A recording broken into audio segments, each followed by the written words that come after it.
The Ribblehead Viaduct, also known as Betty Moss Viaduct, was opened in 1876. It houses the Settle to Carlisle line, is 400 metres long and 104 feet high, with 24 spans. This is also Grade 2 listed.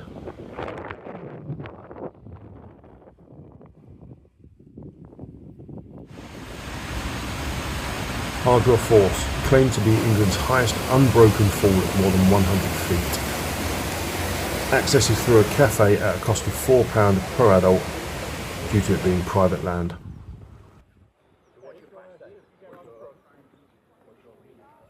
Bolton Castle is a 14th century castle located in Wensleydale. It is a Grade 1 listed building, and it was also where Mary Queen of Scots was held here in 1568.